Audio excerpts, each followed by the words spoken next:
Friends, આજે હું લઈને આવી છું એકદમ ખાસ ગુજરાતી રેસિપી ભરેલા મરચાં વિથ ગ્રેવી. જનરલી આપણે ભરેલા મરચાં સૂકા જ બનાવતા હોઈએ છીએ, પરંતુ આજે હું તમને બતાવીશ કેવી રીતે ચટાકેદાર મસાલામાંથી જ સ્વાદિષ્ટ ગ્રેવી સાથે વધુ ટેસ્ટી બનાવી શકાય.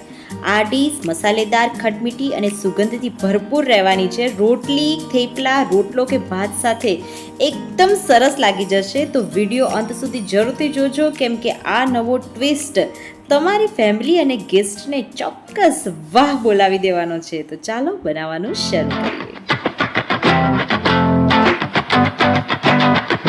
તો સૌપ્રથમ મરચાંને ભરવા માટે આ ટાઈપના વઢવાણી જાડા મોડા મરચાં લઈશું.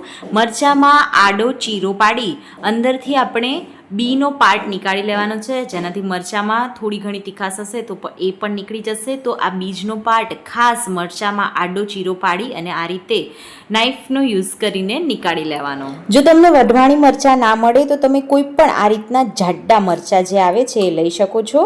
ખાસ મરચાં ફ્રેશ હોવા જોઈએ. તો બધા જ મરચાંમાંથી આપણે આડો ચીરો પાડી અને બી નીકાળી તૈયાર કરી લીધા છે. હવે આપણે મરચાં ભરવા માટેના મસાલાની તૈયારી કરી લઈશું.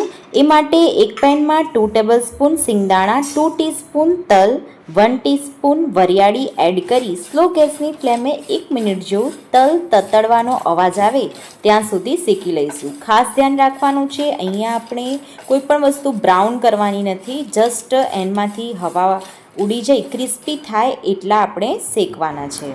તો હવે આ મિક્સચરને આપણે ઠંડુ થવા માટે સાઈડમાં મૂકી દઈ. 1 વાટકી જેટલો ચણાનો લોટ અથવા તો બેસન એ જ પેનમાં એડ કરી સ્લો ગેસની ફ્લેમે લોટને પણ શેકી લઈશું. તો અહીંયા મસાલો કરવા માટે લોટની ક્વોન્ટિટી 10 મીડિયમ સાઇઝના મરચાં ભરાય એટલી મેં લીધી છે અને સાથે જ થોડો લોટ બચી અને એમાંથી આપણે ગ્રેવી બનાવી શકીએ એ પ્રમાણે લેવાની છે.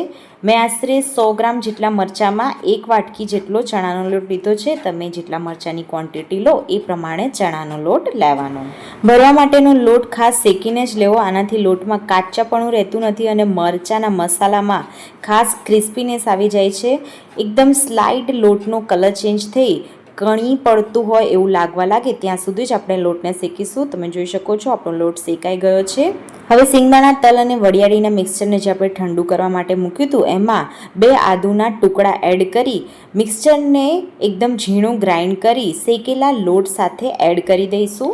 હવે લોટનો ચટાકેદાર મસાલો કરવા માટે 1/2 ટીસ્પૂન હળદર, 1 ટીસ્પૂન લાલ મરચું પાવડર, 1 ટીસ્પૂન ધાણા જીરું પાવડર, સ્વાદ અનુસાર આશરે 1/3 ટીસ્પૂન જેટલું મીઠું, 1 ટીસ્પૂન ખાંડ અથવા તો ગોળનો ભૂક્કો, 1/2 ટીસ્પૂન ગરમ મસાલો, ચપટી હિંગ, 1/4 ટીસ્પૂન અજમો હાથથી મસળીને એડ કરી 1 લીંબુનો રસ અને 1 ટેબલસ્પૂન ઓઇલ તેમજ ઝીણી સમારેલી કોથમીર એડ કરીશું. અહીંયા આપણે સિંગદાણા અને તલનો ભૂક્કો પણ એડ કર્યો છે, એનાથી મસાલામાં ક્રંચ અને ટેસ્ટ વધી જશે.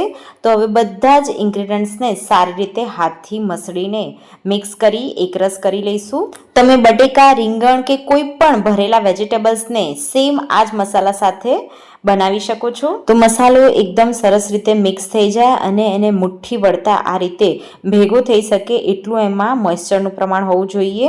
જો તમને મસાલાનું ટેક્સચર આ પ્રમાણનું ના લાગે તો 1/2 ટીસ્પૂન જેટલું બીજું ઓઇલ એડ કરી મિક્સ કરી દેવું.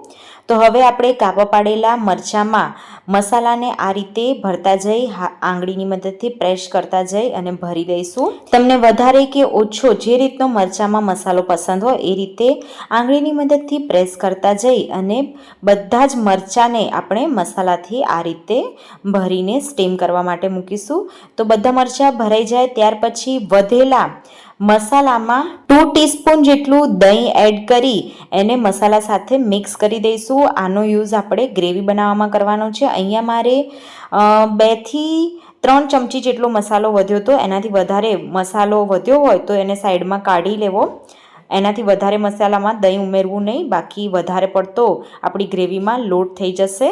તો આ મિક્સચરને આપણે ગ્રેવી બનાવવા માટે સાઈડમાં મૂકી દઈશું. તો હવે મરચાંને સ્ટીમ કરવા માટે સ્ટીમર અથવા તો કોઈ પણ વાસણમાં પાણી મૂકી કાણાવાળા ઢાંકણની અંદર મરચાં ગોઠવી ઉપરથી ઢાંકણ બંધ કરી આપણે મરચાંને 10 મિનિટ જેવું મીડિયમ ગેસની ફ્લેમે બાફી લઈશું. તો મરચાં આપણા બફાઈ ગયા છે. નાઈફનો યુઝ કરી મરચાં બરાબર બફાયા છે કે નહીં ચેક કરી લઈશું. મરચાં બિલકુલ કાચા ના રહેવા જોઈએ, આ રીતે સ્મૂથલી નાઈફ અંદર જવું જોઈએ. તો હવે મરચાંના વઘાર માટે એક કડાઈમાં 2 ટેબલસ્પૂન જેટલું ઓઇલ એડ કરી એમાં 1 ટીસ્પૂન રાઈ એડ કરીશું. રાઈ તતડવા લાગે ત્યાર પછી 1/2 ટીસ્પૂન જીરું એડ કરીશું. સાથે જ 1/4 ટીસ્પૂન જેટલી હિંગ એડ કરી ગ્રેવી માટે તૈયાર કરેલા લોટ અને દહીંના મિક્સચરને તેલમાં એડ કરી દઈશું. જો તમે લસણ એડ કરવા માંગતા હો તો 1 ટીસ્પૂન જેવી લસણની પેસ્ટ એડ કરી સાંતળી લઈ ત્યાર પછી લોટ એડ કરવો. 2 ટેબલસ્પૂન જેટલું પાણી પેનમાં એડ કરી બધો લોટ લૂછી લઈ અને કઢાઈમાં એડ કરી દઈશું. સાથે જ 1 ટીસ્પૂન જેટલું હું કાશ્મીરી લાલ મરચું પાવડર એડ કરી રહી છું. કાશ્મીરી લાલ મરચું પાવડર એડ કરવું ટોટલી ઓપ્શનલ છે. હવે સારી રીતે લોટમાં લમ્સ ના પડે એ રીતે ફટાફટ આપણે લોટને તેલમાં હલાવી લઈશું. તો ગ્રેવી આપણી હજી ગાઢી છે એટલે વધારે 2 ટેબલસ્પૂન જેટલું પાણી એડ કરી લમ્સ ના રહે એ રીતે હલાવતા ગ્રેવીને થીક થવા દઈશું. બહુ વધારે થીક ગ્રેવી થવા દેવાની નથી, મીડિયમ થીક ચોસલા ના પડે એ ટાઈપની આ રીતની આપણી ગ્રેવી થાય એટલે તરત જ આપણે એમાં સ્ટીમ કરેલા મરચાં એડ કરી સારી રીતે મિક્સ કરી લઈશું. તો અહીંયા તમને જેટલી ગ્રેવી જોતી હોય એ પ્રમાણે તમારે પાણી અને લોટ એડ કરી ગ્રેવીની ક્વોન્ટિટી બેલેન્સ કરવી. જો તમે રાઈસ સાથે આ મરચાં ખાવા માંગતા હો તો ગ્રેવીની ક્વોન્ટિટી થોડી પતલી અને વધારે રાખવી. રોટલા સાથે પણ જો તમે મરચું ખાવા માંગતા હો તો એમાં પણ ગ્રેવીની ક્વોન્ટિટી વધારે રાખો તો વધારે ખાવાની મજા આવશે. અને જો તમે રોટલી અથવા ભાખરી સાથે મરચાં ખાવાના હો તો આ રીતે મીડિયમ ક્વોન્ટિટીમાં જ ગ્રેવી બનાવી અને મરચાં રેડી કરી લેવા. તો મિત્રો તૈયાર છે મજેદાર નવા અંદાજમાં બનાવેલી ક્રિસ્પી ટેસ્ટી મસાલેદાર ગ્રેવીવાળા ભરેલા મરચાંની રેસિપી. ઘરે એકવાર જરૂરથી બનાવજો. તમારી ફેમિલી અને ગેસ્ટને ચોક્કસથી પસંદ આવશે અને મને કમેન્ટ કરી ચોક્કસથી જણાવજો મારી સજેસ્ટ કરેલી રેસિપી સાથે તમારા ભરેલા મરચાં કેવા બન્યા. આવા જ મજાના ગુજરાતી સ્વાદ માટે જોડાઈ રહો મારી સાથે. ફરી મળીશું નવી રેસિપી સાથે, નવા ટ્વિસ્ટ સાથે. તો ગાઈઝ, મારી આજની રેસિપી તમને સારી લાગી હોય તો વિડીયો લાઈક કરી ચેનલને સબસ્ક્રાઇબ કરવાનું ભૂલતા નહીં. નેક્સ્ટ રેસિપી આવે ત્યાં સુધી આવજો.